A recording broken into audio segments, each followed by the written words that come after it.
YouTubers, thank you for joining me for a very special Hump Day edition, Wednesday edition of Trends in the Housing Market, broadcasting out of Merritt, British Columbia.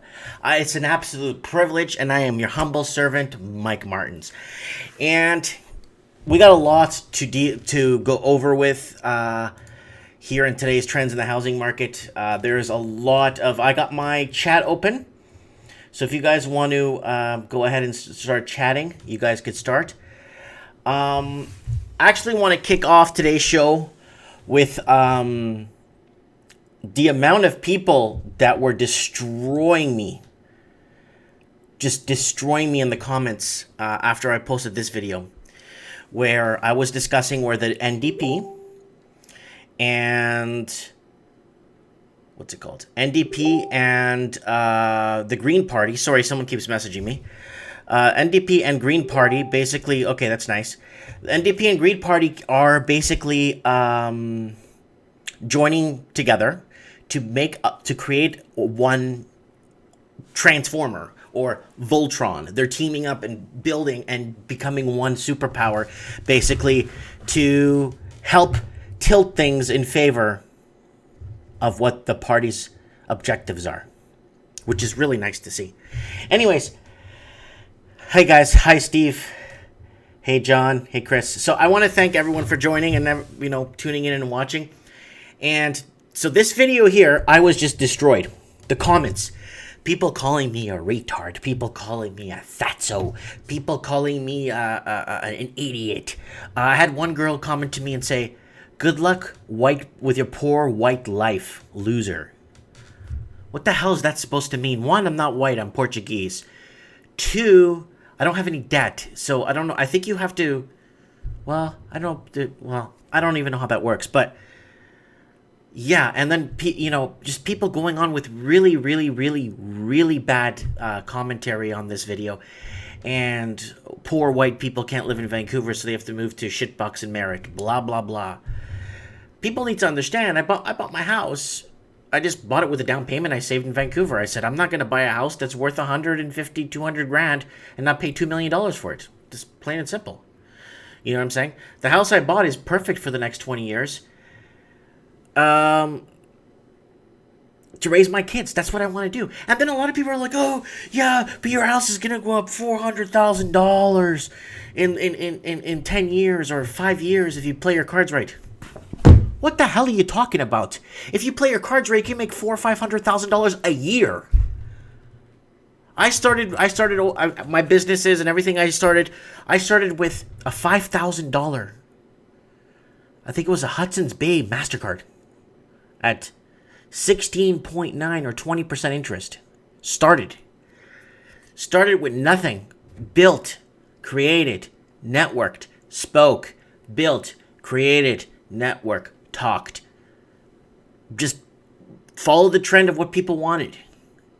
And then now I'm doing well. I was offered, and I was going to say this in a later video, but I'll tell you guys now, I was offered basically a very pretty penny for my store in Vancouver, a very pretty penny, where I could spend the rest of my lives spending my summers in Portugal and my winters in the Philippines, and have this house here for my kids to go to school or something, whatever.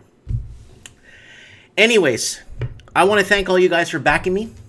I want to thank all you guys for watching me for the last, I don't know how many years I've been talking about the housing crisis. And remember, housing is not a commodity. When you make something a commodity, be prepared to take the loss. Don't come on my channel and call me a tubbleard. Don't tell me things I already know. Bring constructive criticism to the table. Calling me a poor white people moved to Merritt. Look at that house. You seeing this in the background? I paid $260 for that. That's 11 bedrooms. It's got 2 full kitchens, two washer and dryer, like different sections in the house with washers and dryers, 7 bathrooms. And you know what? I'm not trying to brag. I'm just trying to tell people, if you watch my series, Living the Dream, you would understand why I left the city. Because for me, this is what I believe, and I could be wrong.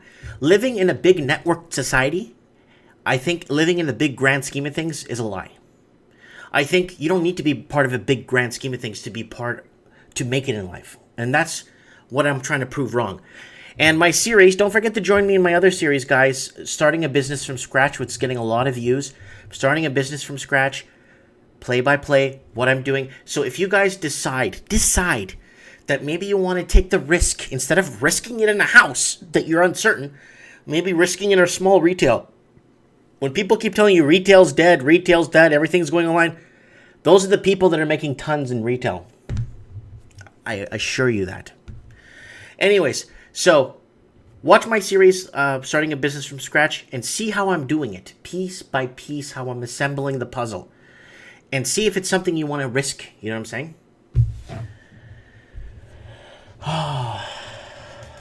Mike, you the man. Thanks, people. Anyway, so let's stop about me and start getting into what's really happening here in the trends in the housing market.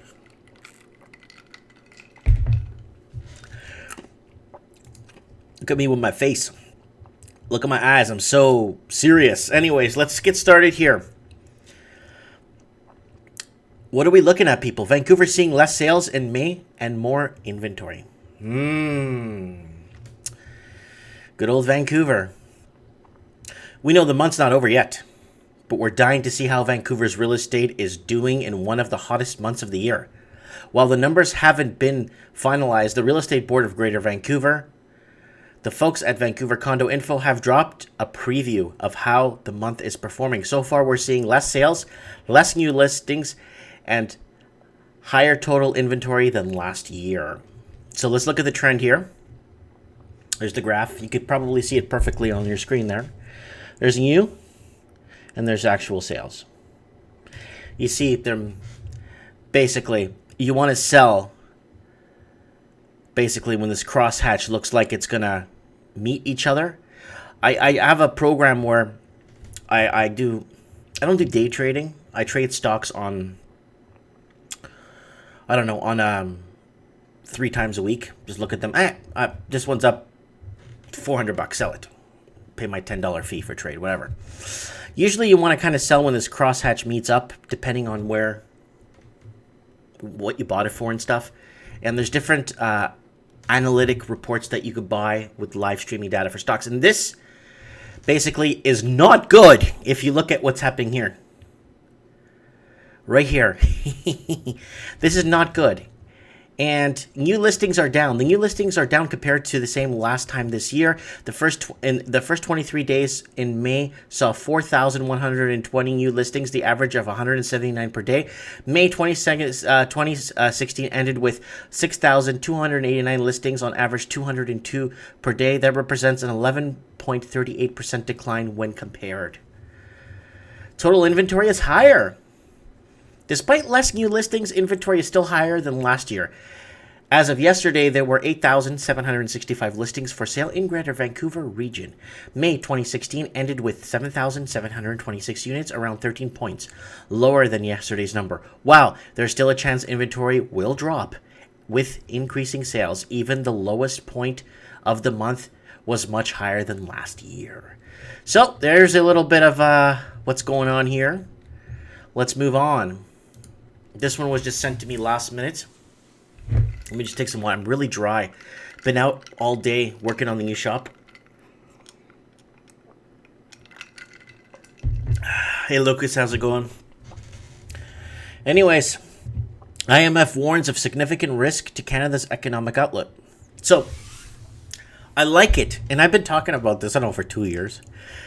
How they like post-dicting. They're not predicting. Post-dicting. Saying, hey guys, look what's happening here. This doesn't look good. This looks grim. They could have put this out 2-3 years ago comfortably without a hitch. But they're post-dicting again. And I hate when you see post-diction. It's like I'm taking the events that are happening and writing them down and then putting them 100 years ago and saying, look, this guy predicted this 100 years ago. This is what's happening here. They're post-dicting a lot of this stuff. So let's see what they have to say. Let's give the article a chance. International Monetary Fund is warning Canadian economic growth is at a risk. I mean, did someone just wake up? Due to the housing market imbalances, did someone just take a roofie or something? Declining productivity and trade uncertainty. Due to streaming stemming from the Donald Trump administration. Okay, blame Donald Trump. Before it was Putin, now it's Donald Trump. In a report published Wednesday, the IMF said the deck is stacked against Canada in terms of sustaining recent growth trends. As the fiscal stimulus fades and the U.S. economy returns to trend, low labor productivity growth and population aging will limit potential growth to about 1.8% lower than the historical average 2.6%, the IMF wrote. The IMF warned that of a significant risk to this outlook if the housing leg of Canada's economy is kicked from under it. A sharp correction in domestic housing market could impair bank balance sheets, trigger negative feedback loops in the economy, and lead to contingent claims on the government. The IMF added, financial stability risks could emerge if the housing market correction is accompanied by a severe recession. And that's, folks, what I've been talking about on my channel for years now. If you go back to I went back to my first video. It wasn't under housing crisis and it wasn't under trends in the housing. It's like way back in my rants and lifestyle. It's about, I think it's from 2013, end of 2013. So that's that. For that, I mean, thanks for the warning. But I think people watching this channel, I think they bought their ticket to the show a long time ago. Let's move on. So many universal income, just enough income to pay for your rent and green. Yeah, there's a lot of people here. The comments are going nuts tonight. Thanks for joining me on Wednesday Night Hump Night, broadcasting live from Merritt, British Columbia. And a lot of people have been commenting and asking me, how do I like living in a small town? It's amazing, people. My kids even love it. My wife is just adoring it. I just say, man, small towns, this is a cowboy town. So I could wear my cowboy hat and not look like a goof walking around. People, I just say hi to everybody. You have to say hi to everybody here. Even in your car, you wave to other people. It doesn't matter. They all wave back. People wave first. I love it. Okay, so Steve the Plumber, who's a very avid commenter on my channel, is commenting saying, Mike Martins, I don't have a chance to send you this article, but Maclean's, however, it's a must-read. Please Google it, and I cannot send you links on here. Yeah, replace the word with a dot.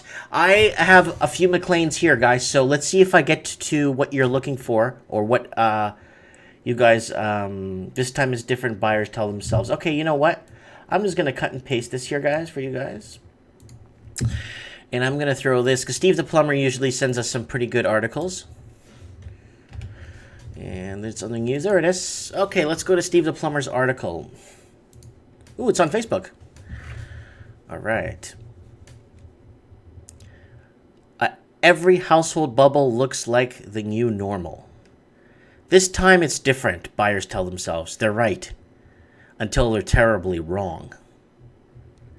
The Toronto housing market was in a precious place in the late 1980s. You know what? Moved to Canada around that time, and that's when I remember when things, let me just close that real quick, when things were hitting the fan back then. Prices doubled in a short period, households were pulling on debt, and the market showed no signs of slowing down. The period represented a peak for Toronto. Prices crashed in 1989, but by today's standards, it looks absolutely quaint. The average home price was a mere $469 large, amounting to 5.4 times the average income. These days, the average home price is between 7 and 8 times the income. To return to the ratio of 1980s, the average household income has to jump 160 large, or home prices have to fall back to 460 large. There is a third possibility. This time is different. Maybe prices in Toronto and the surrounding suburbs really have reached a new normal, and a wide swath of people are permanently shut out of the market. There is no particular reason housing has to be affordable for the average person. So there's no particular reason housing has to be affordable for the average person. Sorry, I had to read that twice because I couldn't believe what the hell they're saying. So what's average? I'm average. What? So I can't buy a house? Wrote Ernest Wong last month, a research analyst with Baskin Wealth Management. Toronto is still cheaper than cities such as Hong Kong, he argued. Despite being increasingly unaffordable for new home buyers, the current expensive housing prices are rational and should be expected in the low interest rate environment. So let's look at here. Toronto's average house price, average household income. So I have my parents that live out in Toronto, and let me just change this here to housing crisis. Sorry about that. Anyways, I have family lives out there, but they own their house free and clear. They bought their homes free and clear back in the 90s. They paid off their homes in the early 80s, right? So they're laughing right now because they're sitting on a small paper wealth. You know what I'm saying? So this is a very long article, and this is it here if you guys want to look it up. It's a very long article, but it's very good. Why every housing bubble looks like the new normal. May 31st, which is today's date still. If you're watching this in Australia, it is June 1st. Good morning, Australia. Let's get back to this article here.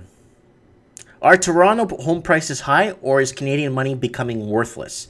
So I kind of wanted to touch base on this, what's going on here, because it's important.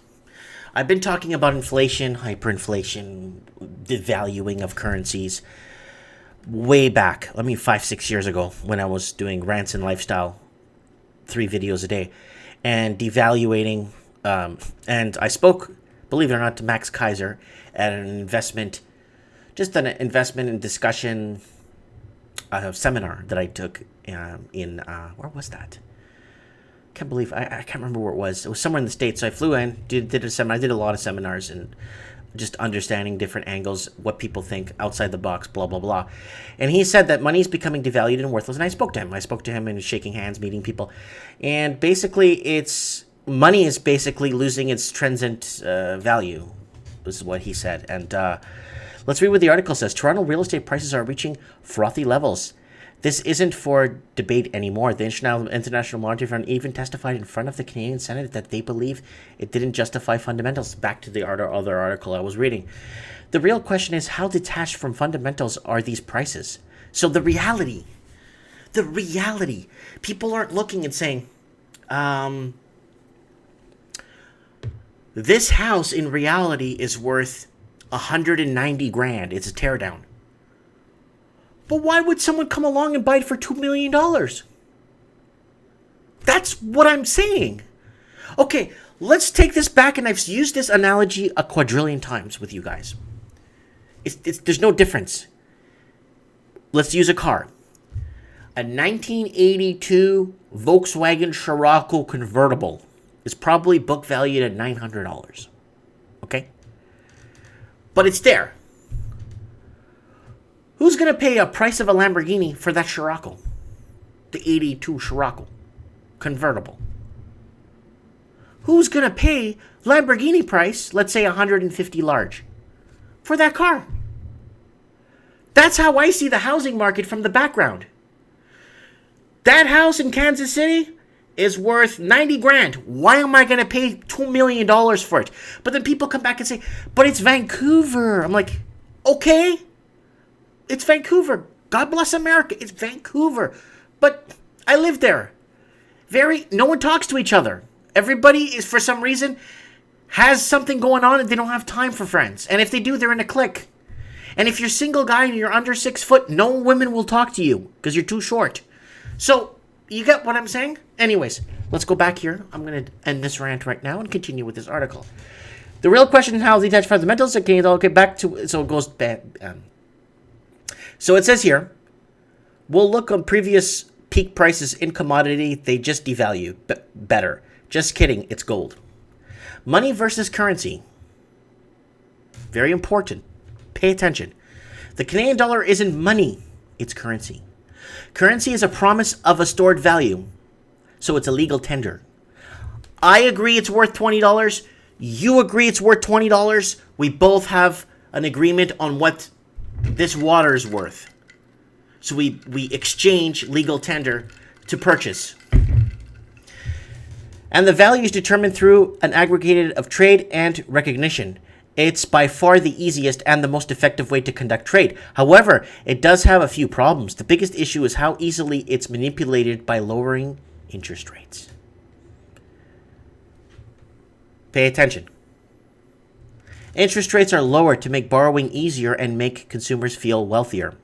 Max Kaiser said that a billion times in 10 different languages.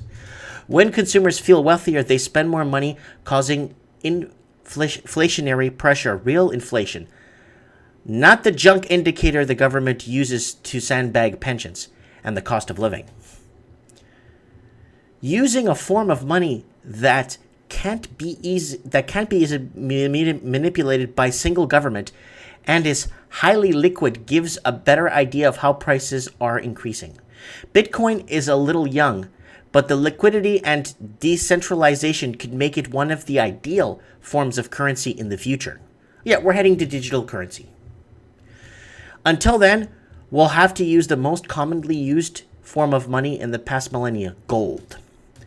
It's highly liquid, relatively decentralized, and you can't just print it or hand out more to make people feel wealthier. Now, I made a video on inflation and how to protect yourself from inflation. It's somewhere in my channel. I don't know where it is. Where I was showing you guys some gold bars because I do gold stacking and stuff. Silver stacking. And gold and silver are really good ways to... And don't bother coming here. I don't keep it in my house. But gold and silver is a really, really good way to hedge against inflation, right? So if the dollar starts losing value, gold's going to have to spike. There's nowhere else gold could go, right? Silver has to go up. It can't stay, you know. I was reading a couple economists saying that silver is severely underrated because it costs the same amount to extract from the ground as gold is, and companies like JP Morgan, all the big banks, are giving out silver certificates instead of physical silver. So they have this much silver papers. Sorry, let me get into the picture here. This much papers in the world stack, yay high, the size of the CN Tower, for example, of silver that's been sold to people, stack of paper. Then this is how much silver you have on the planet. So there's more paper in silver, like sold, than there is physical silver on the planet. And what does this mean? It means that silver is severely underrated, and I think it has more value. Let's continue here. This is a very, very, very good article. I really recommend you guys kind of get into money versus currency and understanding the differences of wealth transfer, commodities, how they work, because this is very important. Senate receives recommendation to put a cap on household debt. It's very important. You can't control your debt, so the government should? Let me just take a sip of water as you process this.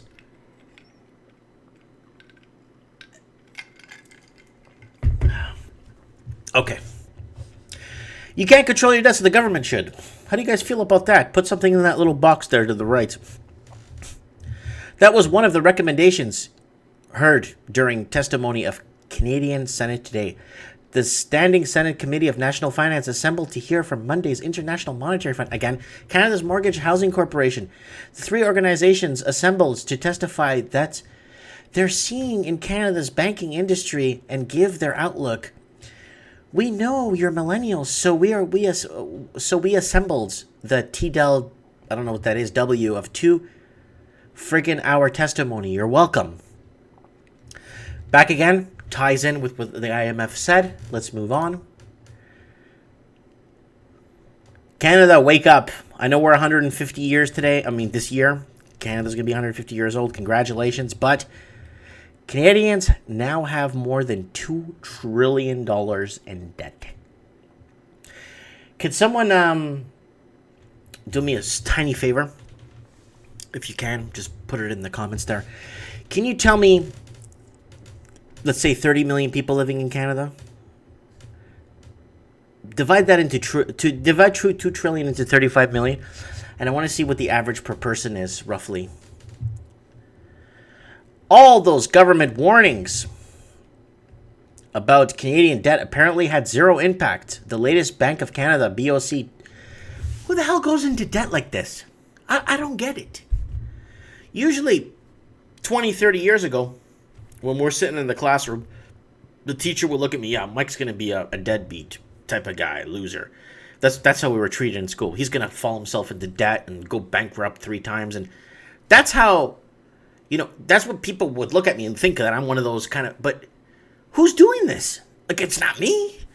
All these Canadian government warning, but who gets into these debt? Consumer debt shows Canadians didn't slow down their rate. They accumulated debt. They actually started acquiring it faster. Both residential mortgages and consumer debt are both all-time highs. But because wages aren't going up and cost of living is going up. Canadians owe $2.025 trillion.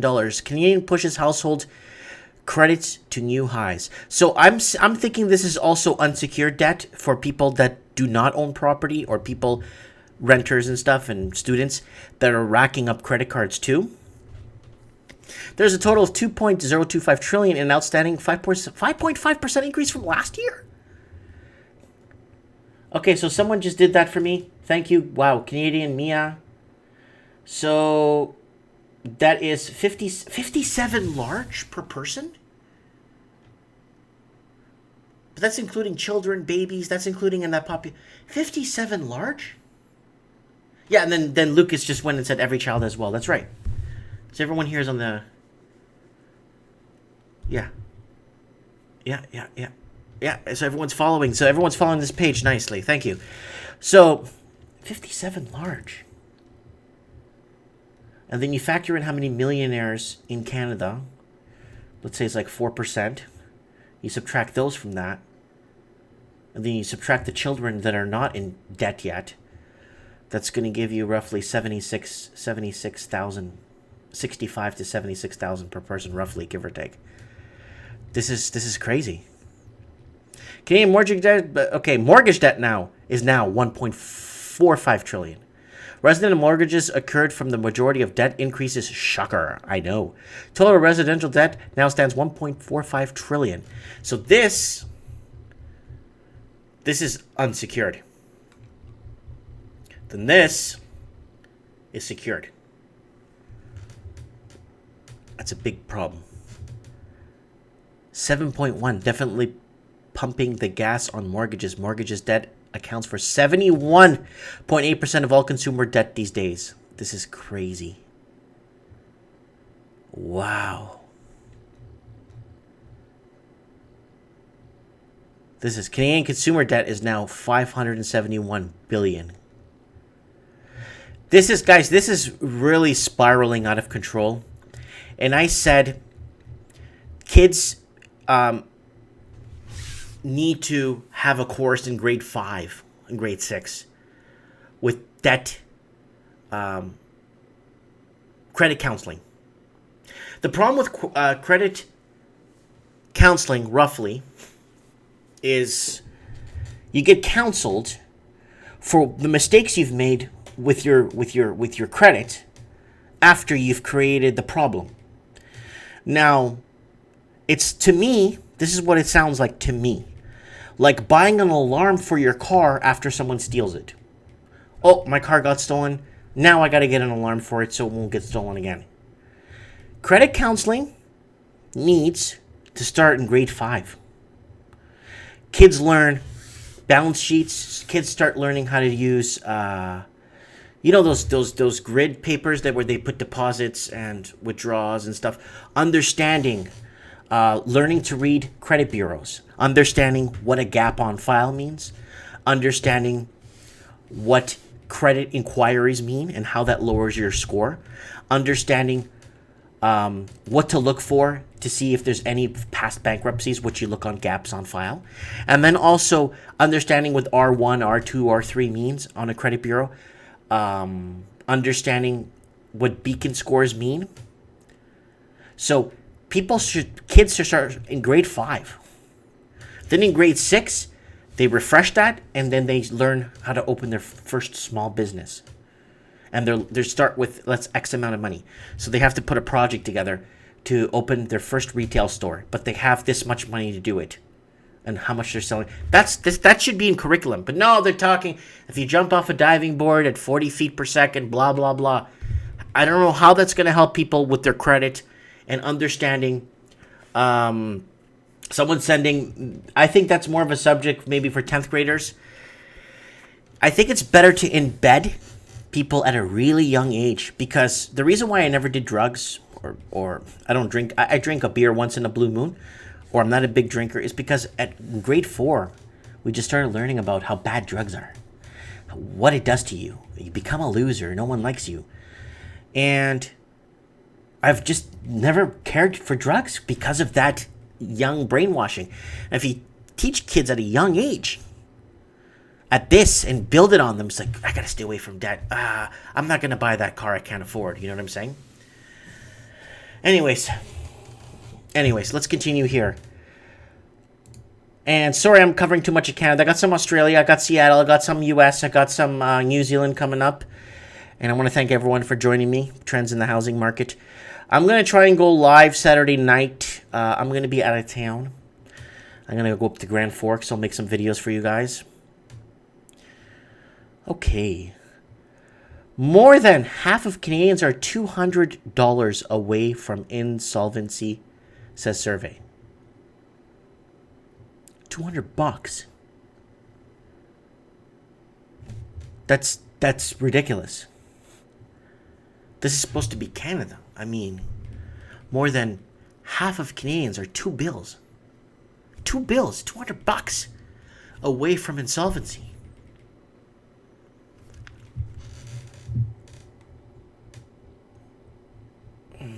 More than half of Canadians say they are just $200 away from financial insolvency at the end of each month. And nearly as many regret how much debt they've taken on, a new survey has found. So guys, before you jump or leap off the deep end into some purchase that you're not too sure about, let's say you're going to buy a Sea-Doo or a snowmobile. Okay, fine. Let's say it's going to have a payment of $300 for 3 years, or $400 for 4 years. Take a step back before you sign on the dotted line. Think of what you could do with the extra $400 a month before you put yourself into this predicament. I got the financials. This is how much it's going to cost me per month for my Sea-Doo, whatever I'm buying. Take a step back. Take a good look at what you could do with that $400 a month. Hey, I could go to see a few movies. I could go to a few extra dinners. I could save $200 a month. And then I could use $200 to do other stuff and activities instead of a Sea-Doo that I'll probably use 6 times in a year if I'm lucky. So think of that, guys, when you're ready to jump off the deep end. Think of, oh, it's only $400. I'm young. I could pay. No, it takes a toll. Sea-Doo, student loans, this line of credit card, this other thing, family debt I owe, this, that. But take all that into consideration, put it in one basket, and see how free you'd be with that much money per month. More than half Canadians say they're, so I read that. The survey carried out by Ipsos for insolvency consultancy MNP highlighted the fallout from the debt binge Canadian consumers have gone on. Household debt reached an all-time high, above 167% of disposable income in the fourth quarter of 2016. MNP places some of the blame on that rising house prices. Some of the blame? You don't figure? Rents go up, everything goes up. The data shows that Canadians are taking on more credit card and car loan debt as well. Guys, if you're in a lease, go back to your dealership and renegotiate and put it into terms. Because a lot of people are realizing that after 4 years of paying their car off, they still owe 20, 30 grand. This is one thing I want to put out there. I'm not a financial advisor, nor am I licensed to advise, nor do I know anything. But I'm just saying. 52% of respondents say they have no more than $200 margin to cover their bills each month. That actually down 56% by the NMP's previous consumer statement survey carried out last fall. One in 10 say they have less than $100 each month left over each month, while nearly 1/3, 31%, said they don't make enough money to cover their expenses. So the homeowners basically are tapping into equity because, once again, they're not factoring in food into a lot of these things. So food is not falling from heaven. So people have to eat somehow. And I see it in the lineups, and I see it when I'm buying groceries. Someone with 2 items in the grocery aisle, and they're playing it off like, oh, yeah, I'm just collecting my points on this. No. To collect points, you need to spend $10,000 to $15,000 a month on your credit card and pay it off. Like when I place my orders, I rack up huge points. That's different. But anyways, you're not collecting much buying 2 items at the grocery store on your Visa. Let's continue. Now, I've been saying this for a long time now, and I've been talking about this for ages, that Alberta and Saskatchewan looking like they're going to be a nice investment opportunity for people that want to get out there before they start laying in on the investors. Just let me take a sip of this. I'm really dry.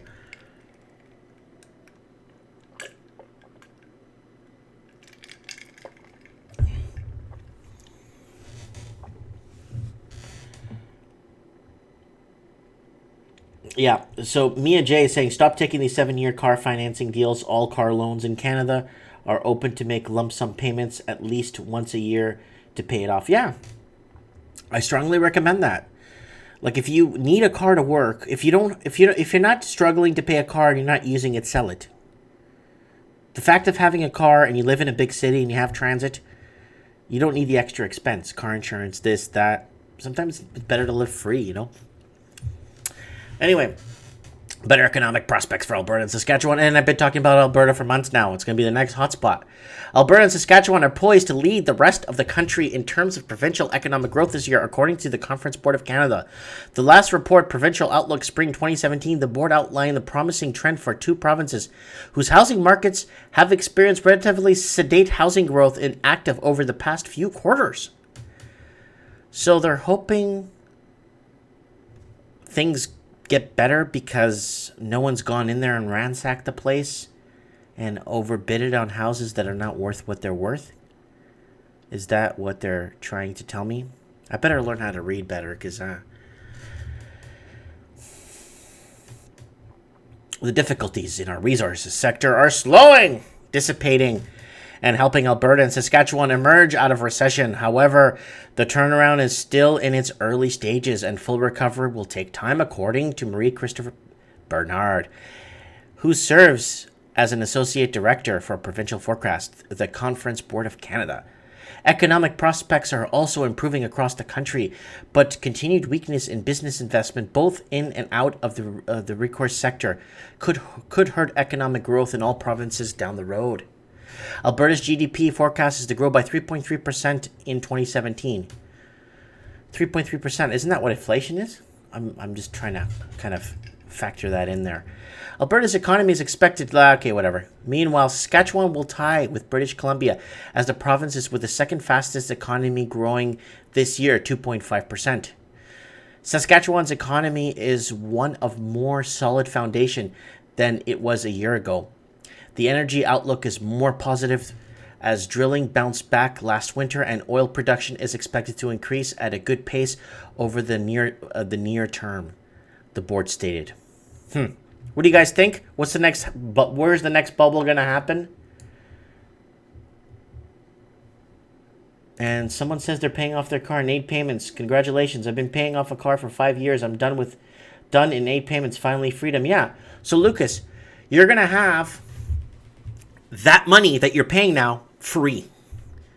You know, then you could buy me something like a toy or a nice water gun or, you could buy me a nice hat or something. You know, you're going to have this extra disposable income, you know. And it feels good, you know. Seattle's extreme housing crunch expected to continue. What did I tell you guys about Seattle? Watch my past shows. They're not boring. They're actually entertaining. Watch my past shows on trends in the housing market. I've been talking about Seattle.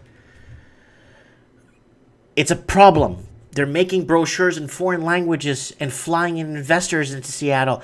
Come here. Vancouver's got too much taxes. Come here. Look at that, Mount St. Helens in the background there. Seattle's extreme housing crunch expected to continue. This is the dive brief, okay? Seattle's housing market is moving from tight to extremely tight, according to the April Redfin Demand Index, which found that the city is poised to take over the list leaders of Oakland, California, and San Francisco as the U.S. housing market with the most constrained inventory. Seattle's inventory was down 35 points year over year in April, the largest decrease nationwide, while the number of Redfin customers making offers increased by 36.9%. Seattle and nearby Tacoma, Washington are among the top 5 most competitive housing markets in the country, HousingWire reported, with 55.6 and 44.4 of homes respectively selling above asking price. So, back to basics. They're treating it like commodities. What happens when you treat something like a commodity?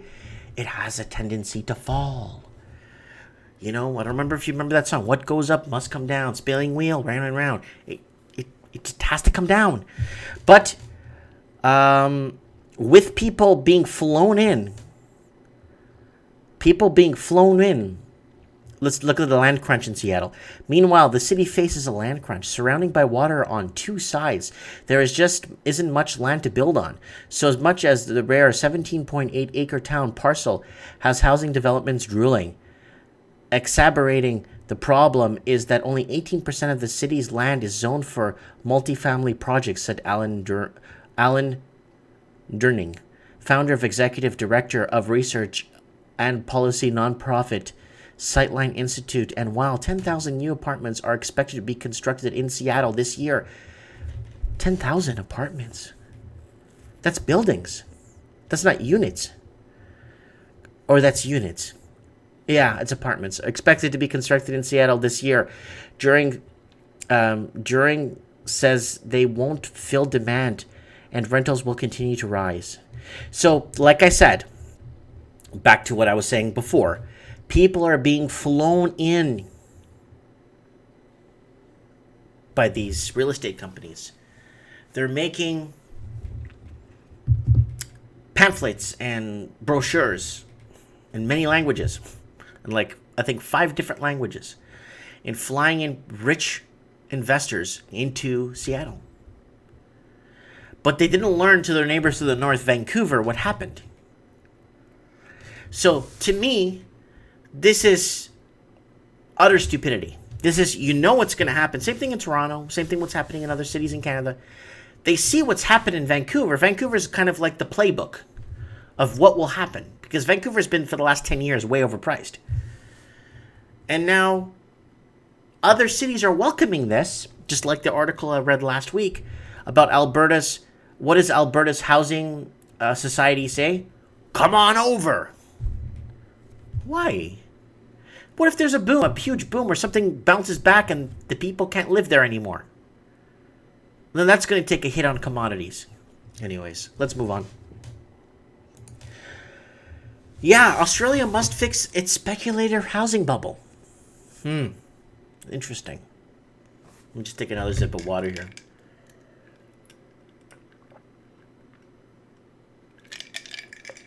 T-Dot. Yeah, T-Dot just said, I heard places like Seattle and Minnesota and Oakland are growing up. Yep, I've been covering that. Watch my past shows if you guys can't sleep. You're bored. Watch my past shows. Someone says, Seattle is an American market, which is more dangerous. Yep, very unstable market. That's from Canadian. That's what he said. Australia must fix its speculator housing bubble, says City. Australia is experiencing a speculator housing bubble. No way. Really? This is breaking news. This is phenomenal. This is incredible. How did they figure this out? which needs to be addressed with tougher regulatory measures, said Willem Buter, Citigroup Inc. chief economist. A shortage of housing, coupled with record low interest rates, has made Sydney the world's second most expensive property market. The city's home prices jumped 16% in the 12 months through April, helping stoke records, household debt, and putting ownership increasingly beyond the reach of many. So a lot of people are bought out. Australian proper is bought out. It had better be focused on immediately. Why not 5 years ago or 4 years ago, when the pot started to boil? I'm thinking a lot of people involved in this jump shipped. A lot of them jumped ship, got their money and jumped, and just kind of, I'm not that guy. No, I don't know what you're talking about. I never worked on that panel. No, I don't know what you're talking about. I didn't take any bribes. I don't know. Yeah, well, to try and tether a soft housing landing. There's not going to be a soft housing landing, folks. Buter told reporters in Sydney Wednesday, clearly, if these things are not managed well, they can be a trigger for a cynical downturn. Australia's biggest banks have been tightening their lending standards under pressure from regulators, making home loans for investors and interest-only mortgages more expensive relative to traditional loans for owner-occupiers. So look at that. New restrictions slow down interest-only mortgage growth. So there's the percentages right here, and there's your year. There are signs that let me backtrack that. There are signs the heat may finally be coming out of Sydney and Melbourne markets. Thursday is expected to show a monthly decline in prices for May, after increasing at the slowest pace in 16 months in April. So people, I want to know what you guys think what's happening, because this is pretty bad and this is not doing well. People in Australia are, because, okay, let's look at this photo. Let me see what you guys can see here. Okay, see this here? I'm looking at this photo. I don't see here anything here that's worth $1 million. I'm sorry. I don't see anything here in this photo that in the background here that I'm showing you guys. Anything here that's worth $1 million that I'd pay $1 million for. And yet, $1 million can probably buy you nothing in this photo. And that goes back to the 82 Volkswagen convertible Scirocco. Are you going to pay a Lamborghini price for an 82 Volkswagen Scirocco? Would you be dumb enough to do that? People are doing it with housing. Let's move on. Capital City house prices fall 1.1% in May. This is in Australia. Again, look at this here. I do not see a single thing there that I would pay over $1 million for. Not even one. Maybe 400 grand, 525. I see there a couple of bigger homes. I wouldn't pay $1 million for anything there. This is by Frank Chung. He writes some really good articles for the Australian housing crisis. I've read quite a few of Frank Chung's articles. House prices in Australia's capital cities fell 1.1% in May. The latest sign Australia's booming property market has finally peaked. The fall was led by declines in Sydney and Melbourne of 1.3% and 1.7% respectively, according to CoreLogic latest home value index. Brisbane and Adelaide notched up slight gains of 0.3% and 0.8%, while Perth and Canterbury fell 0.4% and 0.1%. The biggest falls were in Hobart and Darwin, which were down 4.8% and 3.5% on the previous month. So if anyone lives down in up in Darwin, I've always wanted to go there. So if you want to invite me over for tea or something, please invite me over for tea. I would like to visit Darwin, Australia. It's one place, I don't know why, but it's south of Timor. Timor is an island that's Portuguese Timor, which is north of it. And I've been to Timor. I know you're not going to believe this, you don't have to, but I met the president of Timor like twice. The previous president, sorry. And I made a very big documentary a year and a half ago, and it caught their attention and they liked it. And long story, but I've always wanted to go to Darwin. Anyways, based on core logic data as well as other indicators, it's far to say that growth conditions appear to be slowing in Sydney and Melbourne, while the performance across other capital city regions remains mixed.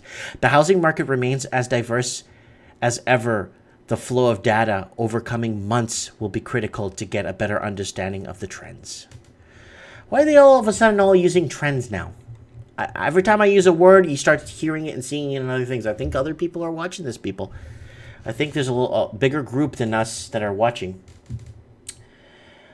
People are saying, yeah, I feel bad for Australia and their market. It's much more inflated and no future for young professionals. Very true. Australian brain drain.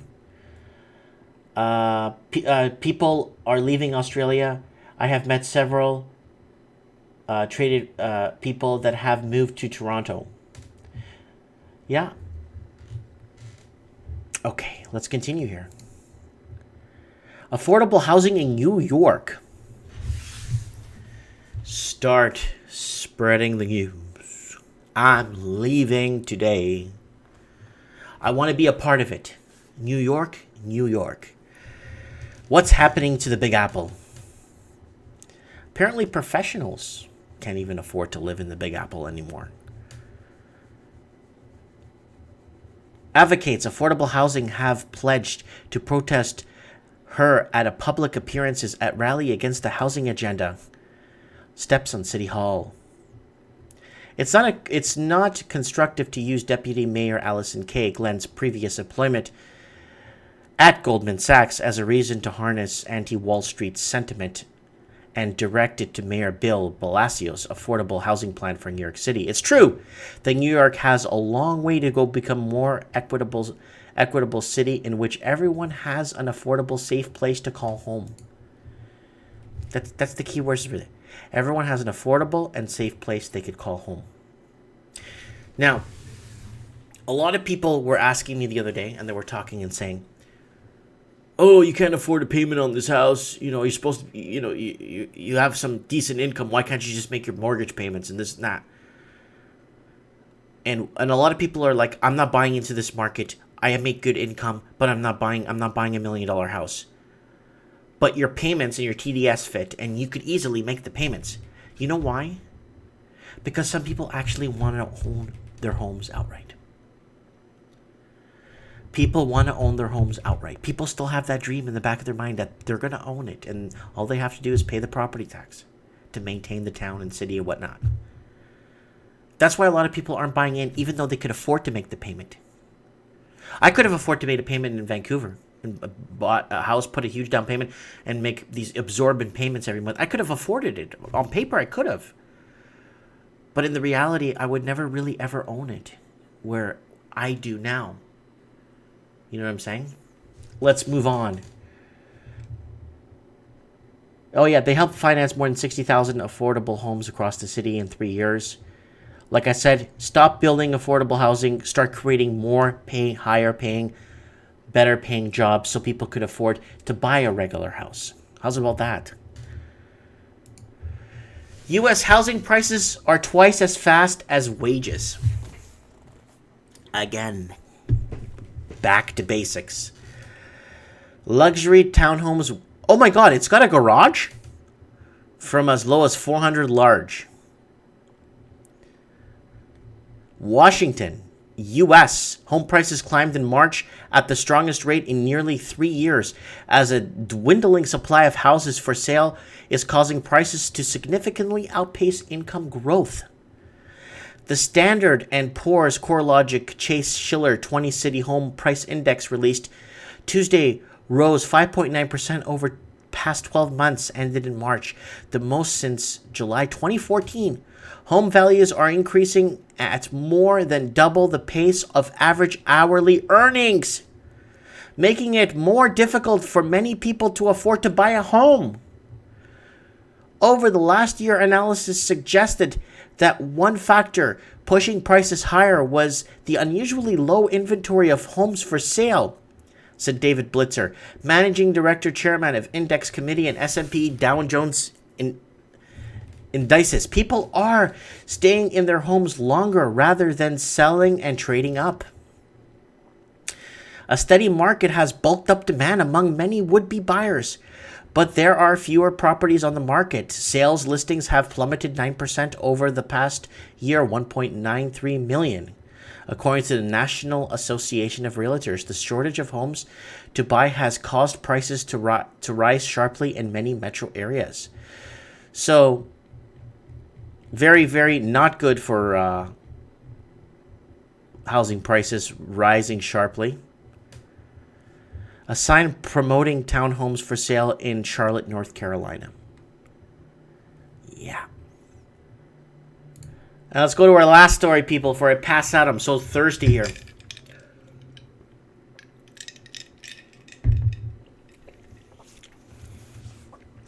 Housing market could collapse on 7% mortgage rates. Yeah. If you're in a variable rate mortgage, people, and you're feeling scared, my recommendation, get something closed end. Because if you're on variable and the rates keep going up, and you're prime plus 1, prime plus 2, prime plus 3, watch out. The housing market could collapse if mortgage rates rise to 7% given increased numbers of household heavily debt, in the Reserve Bank says. This story is from New Zealand. The Reserve Bank stress tests agility of borrowers to cope with mortgage rates at 7%, which is close to the average 2-year mortgage rate over the past decade. It found that 4% of all borrowers and 5% of recent ones would put under severe stress underwater, where they could not meet day-to-day bills for food and power. Oh, who needs food and power? Don't worry about that. Auckland borrowers appeared particularly vulnerable to higher rates, with 5% estimated to face severe stress. 5%? I see more. From what I've been forecasting and following the trend in New Zealand now for a couple of years, I see more 20 to 25%. I could certainly imagine the situation where you're starting to see some significant decline in house prices in a part of a city and start to have a broader contingent effects elsewhere, Reserve Bank Governor Graeme Wheeler said. The Wheeler's deputy, Grant Spencer, agreed it could send the housing market into a downturn. If you look at any market or banking collapse, if you start to get numbers over 5 points, it tends to have a systematic effects and serious effects, Mr. Spencer said. A further 2% of all borrowers and 7% of recent ones would have a smaller buffer for discretionary spending after meeting their mortgage payments and essential expenses, which the Reserve Bank describes as mild stress. But they still got to buy food on credit. I still don't see that being, So, guys, this is not good. I want to thank everyone for their constructive criticism in the comments today. I want to thank everyone for joining me. I might do a mobile trends in the housing market from Grand Forks. I'm going to be in Grand Forks this weekend. I'll make some videos, show you guys what it looks like out there. Another small town that's growing. Kelowna I'm going to maybe see if I could get to Kelowna and do a video out there and show you guys what other small town looks like. And there's a lot of places that need people working, especially if you want to work. I mean, there's a lot of places are hiring. You know what I'm saying? Thank you for joining me, and thanks for having my back on the comments there when I'm posting videos. I really appreciate you guys being there for me. It really means a lot to me, and it makes it worth my while to come on here and talk to you guys and do my English programming. You know what I'm saying? I'm doing my Portuguese programming. That's fine. That's getting... when it gets taken down off YouTube, it's doing well because people are watching it and understanding what's happening. Anyways, I want to send a big hug, a big shout out to all my people from Australia that are sending me articles, people from here in Vancouver sending me articles, people from the United States sending articles, New Zealand, Scotland, from all over the world. Add me on Instagram. You go to the top of my page. You could add me if you like, or you could just message me on Instagram. I have no blockages on Instagram. My Portuguese fan page gets like 300 to 500 messages a day. It's really hard to weed out because I have an auto response on there. It's very, very, very, very hard for me to weed out through the messages for the trends in the housing market, because there's just so many messages I get per day, like close to 700. Like last week, there was one day I was averaging 1,000 messages a day. Anyways, guys, thank you for watching. Big hug. Good night, folks.